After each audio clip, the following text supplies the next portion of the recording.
David అందరు మాట్లాడగలుగుతారు కదా, please please please please please అందరు మాట్లాడగలరు.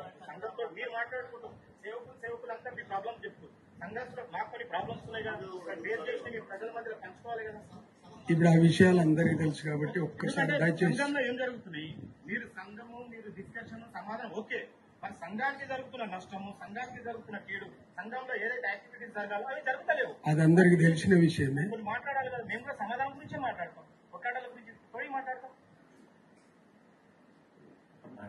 వినండి అన్న, వినండి, అందరు మాట్లాడి నేను మాట్లాడితే నేను తప్పు మాట్లాడుతున్నా, మరి అందరు మాట్లాడుతున్నారు, నేను కూడా సమాధానం.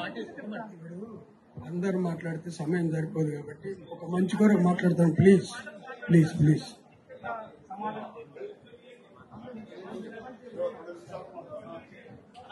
ప్రియమైన సహోదరులందరికీ ప్రభునామమున వందనాలండి. అసలు ఈ గొడవలు అనేది మెయిన్ ఎక్కడి నుంచి వస్తుందంటే డబ్బు కొరకే గొడవలు వస్తున్నాయి. ఈ డబ్బు ఎప్పుడైతే చర్చిలో స్టోరేజ్ అవుతుందో దయ్యం వచ్చి దాని మీద కూర్చొని అందరి మైండ్ పాడు చేస్తుంది. కాబట్టి అందరు ఏం చేస్తున్నారంటే నేను దాపెట్టినా, నేను నీతిమంతుని, నేను గొప్పవాడిని, నేను సేవ చేసిన, బక్సింగ్ అంకుల్ ఏలు పట్టుకొని నడిచిన అని చెప్పుకుంటారు. కానీ ఎవడన్నా కొత్త ఎస్టాబ్లిష్మెంట్ చేసిండా ఈ ఫోన్ గురించి? ఎవరన్నా స్థలాలు ఉన్నారా? ఈ పక్కకు 3.5 కోట్లకు స్థలం ఉండి అది ఉన్నారా? 3.5 కోట్లు కాదు, 4 కోట్లు బుక్ రూమ్ పైసా ఇమ్మీడియట్లీ డ్రా చేసి బర్బాద్ చేసారు మందిరాన్ని. చాలా మంది భోజనానికి వస్తారు అప్పుడప్పుడు, మన సంఘస్థులు భోజనం పెట్టకుండా లేపి ఎలగొట్టేసారు ఆఫీసులకించి, ఏది కిచెన్లకించి స్లిప్పులు రాసేస్తారు. అన్య దేవతల చర్చి అక్కడ గుళ్ళ దగ్గర భోజనం పెడుతున్నారు ఫ్రీగా. మన పవిత్ర స్థలంలో భోజనం దొరకలేదంటే ఎంత హీనమైంది. గేట్ కాడికి చెలగొడుతున్నారు. ఇలాంటి వాళ్ళని ఎస్టాబ్లిష్మెంట్ చేసుకొని ఇప్పుడు బోయవాడు వస్తాడు నూకలు పోస్తాడు, నూకలు వేసి ఏం చేస్తాడు, వలలు వేసుకొని బుట్టలు వేసుకొని పోతాడు. పోయినాక ఏం చేస్తాడు, కోసి తింటాడు వాడు. ఇప్పుడు మీరు బోయవాన్ని తెచ్చుకొని మొత్తం మేపి మీరు కొంత మేచిండ్రు, ప్రజలు వాడు కొంచెం మేసుకోండు. ఇదంతా ఎవరు కారణము? మీరు. మేము స్వేచ్ఛ లేదు ఇక్కడ ప్రార్థన చేయనీకి. అక్కడ సెక్యూరిటీస్, ఇక్కడ బాడీ గార్డ్స్, అక్కడ బాడీ గార్డ్స్. ఈ డిసిప్లిన్ లేని కార్యాలన్నీ జరిగినాయి ఇక్కడ. ఒకడు గేట్ కార్డ్ ఉంటాడు, వాడి నోట్ల గుట్కా ఉంటుంది, ఈ పవిత్ర స్థలంలో ఇలాంటి వాళ్ళు ఉండొచ్చా? ఇంత భయంకరమైన స్థితి మందిరం ఈ స్థాయికి వచ్చింది. ఎవరు పట్టించుకుంటలేరు. మేము సమాధానం, మీరు సమాధానం పడండి, వద్దంటలేము.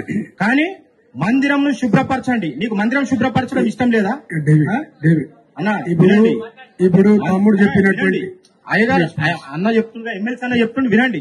ఆయన ఎంత కష్టపడ్డాడో, ఎంత చేసిండు. మేము కురియన్ అంకుల్ కి ఎంత రెస్పెక్ట్ ఇస్తాం. ప్రతిదీ కురియన్ అంకుల్ అంటే వీళ్ళందరూ ఇష్టమా నీకు? సమాధానం. ఇప్పుడు మనం అందరం సమాధానం పడ్డాక ఎప్పుడైతే చర్చిలో డబ్బున్నా గానీ, ఆస్తులున్నా గానీ ఇమ్మీడియట్లీ సేవకు, సువార్తకు, వ్యాన్లకు, పరిచర్యకు వాడాలి. అది స్టోరేజ్ చేస్తే దొంగ వచ్చి ఇట్లనే ఎత్తుకపోతాడు. అందరికి తెలుసు. దాని కొరకే మనం అవన్నీ కాకుండానే ఇబ్బంది పెడితే, దుఃఖ పెడితే క్షమించాలి. అంకుల్, కురియన్ అంకుల్ ను నేను ఎంతో ప్రేమిస్తా. నా ప్రతి ఏమంటారు ఇల్లు ముగ్గేసిన, గృహప్రవేశిన అంకుల్ ఎన్నోసార్లు సమాధానం కొరకు డేవిడ్ మాట్లాడంటే ఇప్పుడు రాలేరు ఇద్దరు ముగ్గురు. దాని బాధ్యత అంకుల్దా? బాధ్యత అంకుల్ది కాదు కదా. ఎప్పటి సందో చెప్పిండు, వాళ్ళు వస్తలేరు డేవిడ్, వచ్చి సమాధానం పడతాం మనం రెడీగా. సో అందరు ఇప్పటికైనా ఛాన్స్ ఉంది. దేవుడు ఇంకా అవకాశం ఇచ్చిండు, ఇంకా మన ప్రాణాలతో పెట్టిండంటే అందరినీ ప్రేమించి రక్తంతో ఉన్నాడు కాబట్టి మోక్షం పోవాలని దేవుని ఉద్దేశం. ఇప్పటికైనా పాపాలు ఒప్పుకొని అందరూ క్షమింపబడి తిరిగి ఎత్తుకపోయి ఆయన తీసుకొచ్చి మందిరంలో పెట్టి అందరు సమాధాన పడితే గొప్ప దీవెన మందిరం మీదకి, కుటుంబాల మీదకి వస్తుంది. Thank you. సారీ. దయచేసి సమాధానం కొరకు